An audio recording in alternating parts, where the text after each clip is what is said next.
Yo, what's up? Good morning mga pre. Alright, kamusta? Kamusta na kayo dyan, no? Kamusta na yung mga pakiramdam nyo, mga kaisipa, mga kung ano-anong mga pakiramdam, no? Mga hindi may paliwanag na pakiramdam, no? So, ang tagal natin tagal nating hindi nag-vlog eh, no? Wala eh, puro ano na kasi tayo, no? Focus na lang sa buhay, no? Hindi na gaya dati na sobrang gigil pa eh, no? Gigil pa mag-vlog, gustong ma-share lahat, no? So actually halos lahat naman na-share ko na sa inyo, no? Lahat ng naging buhay ko noon before, kasi first time natin, tapos hindi natin talaga alam kung ano yung anxiety, no? Bakit ganito, bakit ganyan, di ba? Kung kayo naman is naninibaguhan pa, no? Or nagtataka pa kung bakit kayo nagkakaroon ng ganyan, no? Nasa paliwanag naman din yan, nasa inyo rin halos, no? Nasa pagtuklas nyo pa rin yan sa anxiety, no? Kung ano anxiety, paano nangyayari, ano. Actually lahat yan ay paliwanag ko na, no? Base na rin sa pag-aaral natin. Actually si Claire Wicks nga eh, no? Meron lang ako i-share sa inyo, no? Na sabi nila AI daw yung mga pinopost ko ng mga Claire Wicks. Na ano naman ako na paano naman magiging AI yun eh, wala pa namang AI noon. Tsaka kung maging AI man yun is wala din, nasa ano nya naman pa rin yun, yung method pa rin, no? Doon pa rin lalabas yun. Kahit sabihin nilang AI yun, nasa pag-intindi pa rin yun, no? Nasa pag-iintindi ng taong nakikinig o sa pangunawa nila, no? So sa iba na mga hindi pa kilala si Claire Wicks, no? Siya nga pala yung aking naging tulay, no? Naging kagalingan para sa akin, no? Kumbaga sa kanya ko natutunan kung bakit ganito, ganyan. So kung gusto niyo man i-search siya, is nasa ano naman siya, nasa YouTube, no? So yon. Marami din nag-aano sa akin na nasabi kumusta na raw ako, nasaan na ako. So dito nga pala tayo sa no, sa Tagaytay. Ano tayo kasi Holy Week ngayon, no? So dito tayo mag-spend ng ating Holy Week para naman maiba-iba naman, no? So sa mga nagtataka, no, sa mga namimiss daw ako, no? Dito pa rin naman ako, no? Din wala naman nagbago, no? Nagbago lang itsura ko kasi may ano ako, naka-ano kasi ako eh.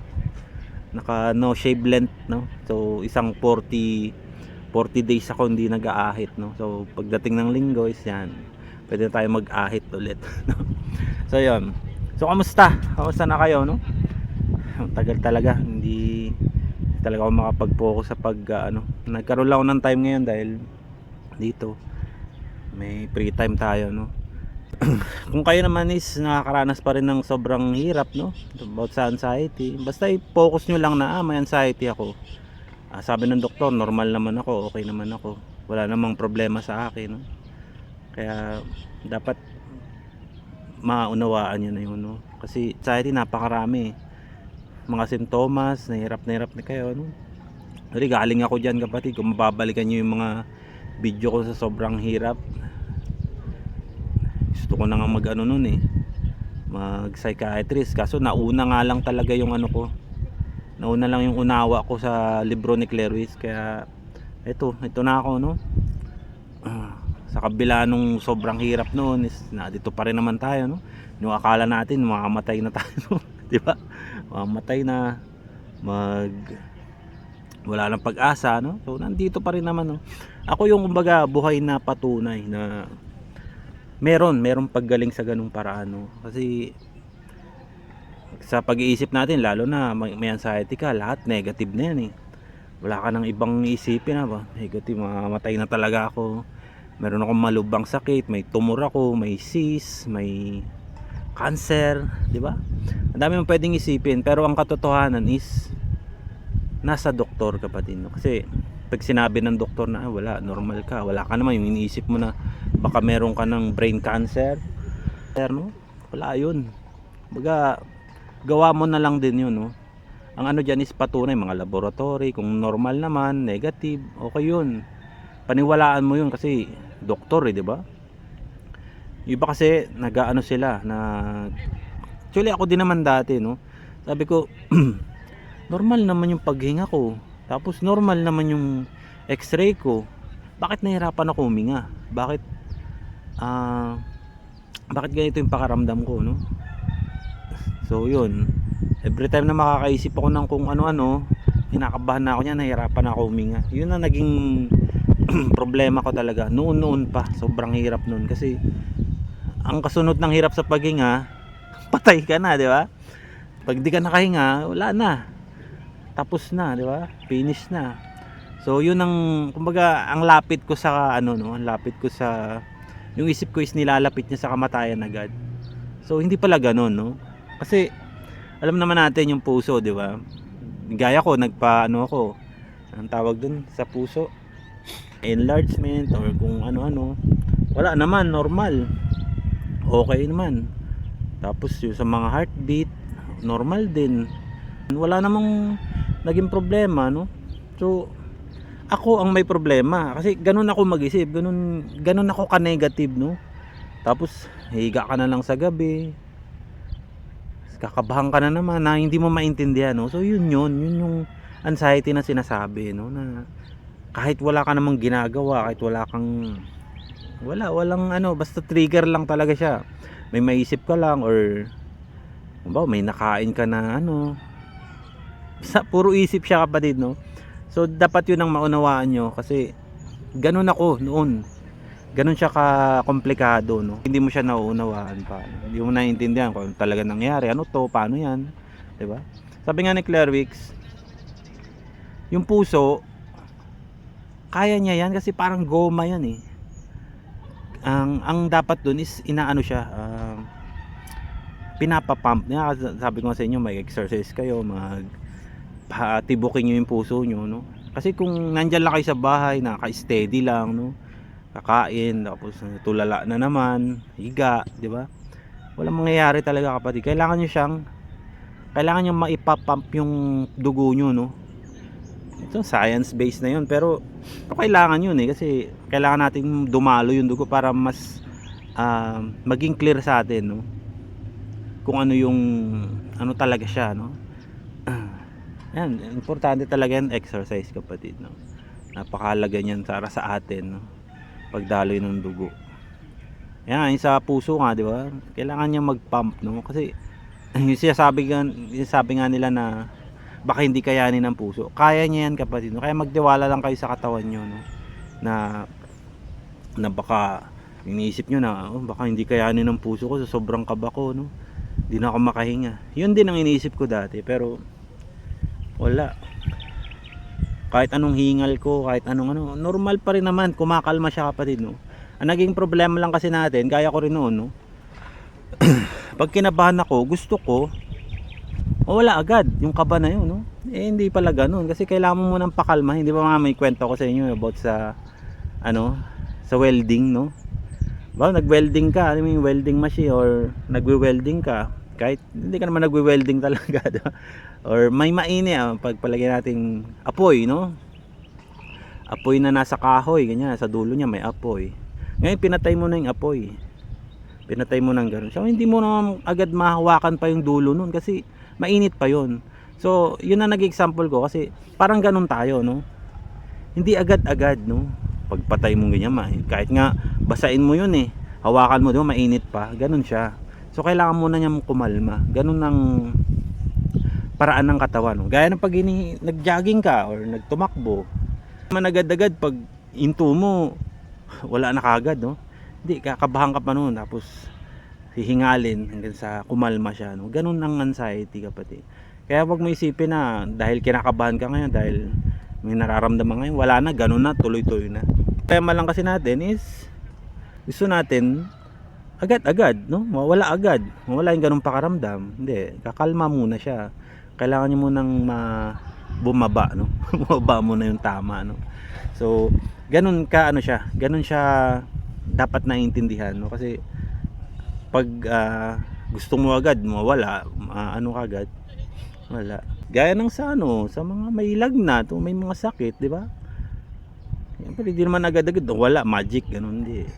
Kakalma muna, bababa ng bababa hanggang sa normal. Ganun ang anxiety. Kaya dapat maintindihan yun.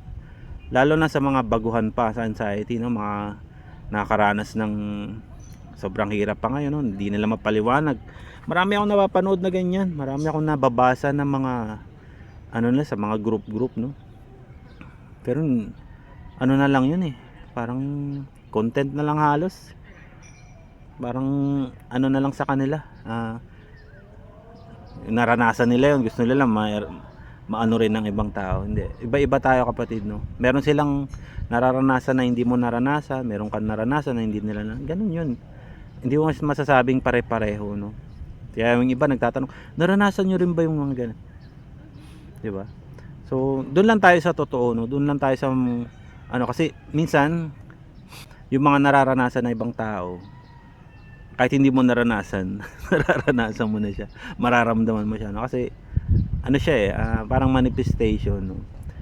Although kahit na hindi na naman na ano yun, mabigla na lang may lalabas eh, oh, naranasan ko din yan, nararamdaman ko rin yan eh, ganun. Kahit hindi naman, no, kahit hindi naman talaga solid or hindi naman talaga palagian na ano, kasi tension, no, iba't ibang klase kasi ng tension, mga pananakit ng katawan mo, no, pananakit, mga kung ano-ano mga ano sa katawan, lalo na pag ano, sa pagdating sa puso, sa paghinga, yan, sa dibdib, mahirap, no. So yun lang kapatid, no, sana yung mga vlog ko noon pa, pero ngayon lang talaga ako ulit naka vlog. Tagal din, 3 buwan. Yung huli ko pa yatang vlog is yung sa Malaysia, no. Yung marami rin ako naranasan dun. Alam mo yung suffocation na ano, gusto ko i-vlog yun noon, mga February. Gusto ko mag-vlog na about dun sa ano, January. Gusto ko na i-share sa inyo yung naranasan ko dun na hirap. Siyempre first time kong mag-ibang bansa, ano. Siyempre tapos crowded pa nung may pinuntahan kaming ano, parang spot doon ng mga religious, parang ganun, mga itik kung tawagin nila, yung parang mga ano, banal-banal nila doon, no. Ramdam ako doon, sabi ko, hirapan ako huminga. Nung nahirapan ako huminga, niisip ko na lang na kung mag-collapse ako dito, okay lang kasi mainit naman. Mainit siya, tapos ang bango pa. Alam niyo yung amoy doon, kakaiba talaga. Hindi ko naman inaano yung ibang mga lahi, no, pero talagang mabango pa rin tayo mga Pinoy. Sabi ko sa inyo, ibang amoy doon, ibang klase, sobrang lakas. Hindi ko siya ma-explain eh, hindi rin siya masabing body odor eh. Ewan ko, basta kakaiba kasi may parang insenso sila doon, tapos umahalo sa katawan ng tao, sa nilalabas na ng katawan ng tao yun, yung mga lahi na yun, no? So dikit-dikit kami doon. Talagang hindi ako, buti na lang ako matangkad ako, tumikayad ako ng gano'n, tapos naka ano ako ng hangin sa taas kasi talagang napaka ano, ang init pa. Siyempre Malaysia mainit din diyan, no.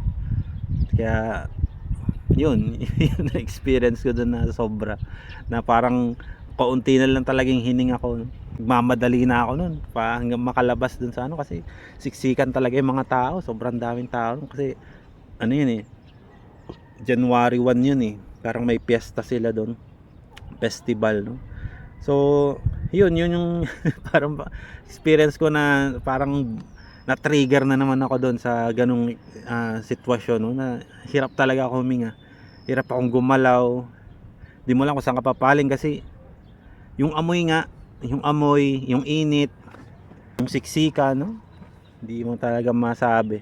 Kaya sabi ko noon, ito na naman, bumabalik na naman yung ganitong pakaramdam. Pero all in all naman, no, wala naman siya nung guminhawa na ako, no. Pero ang nasa isip ko noon is makalabas lang ako dito, okay na, sabi ko. Makakahinga na ulit ako, no. So yun is parang experience ko na na-trigger sa. So anytime naman pwede siyang ma-trigger, no. Ang ano lang doon is yung presence of mind mo, no, na ito, na anxiety na naman ako. Pero pag tapos naman ito, yun. So yung point na yun na nasa ano na ako, no, nasa yung ganong sitwasyon, no, pero nasa isip ko pa rin mawawala rin to, saglit lang naman to, hindi to ano magtatagal. So yun, dali-dali na ako kaysa makalabas, no, dun sa maraming tao. Ayun, wala rin naman siya, no. So yun is share ko sa inyo, no, na anytime naman pwedeng magkaroon, pwede kang matrigger, pero ang iaano mo lang doon is yung ikaw, yung kung paano mo siya i-handle yung ganong sitwasyon, no. Anxiety. Actually, ina-anxiety pa rin naman ako, no.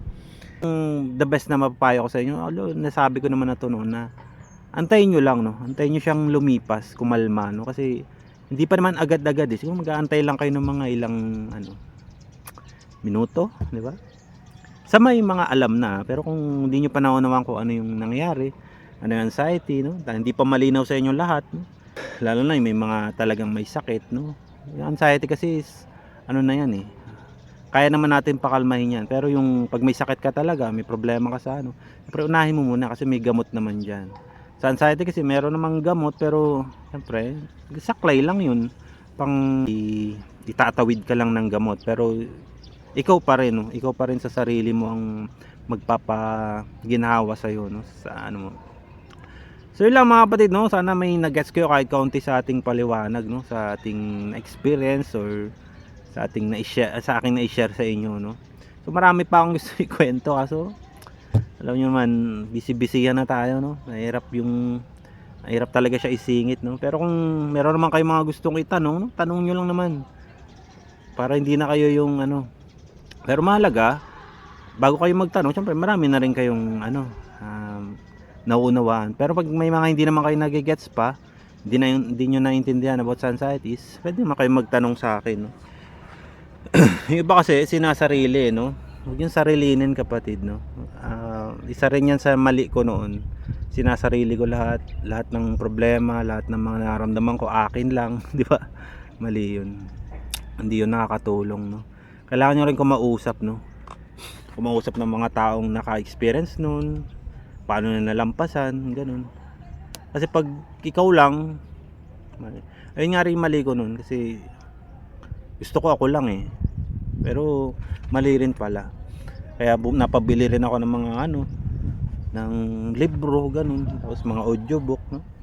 So ganun lang. Kaya kailangan nating humingi ng tulong, no, sa ibang tao, sa ibang mga nakakaalam na about sa anxiety. So yun lang mga kapatid, no. Sana nakatulong tong video ko sa inyo, no, or sana maging maayos na rin yung mga pakiramdam nyo. Mga hindi nyo naunawaan is pwede nyo naman itanong, no. Pero yung mga tanong na naman, dapat yung alam yung makakatulong din sa ibang tao, kasi i-comment ko yun, eh, tapos may makakabasa nun, no. Pero yung mga common na tanong, naramdaman nyo ba yung ganito, huwag na yung mga ganun. Ano na lang, alin yun yung hindi nyo nauunawaan, no. So yun, maraming salamat. Adios.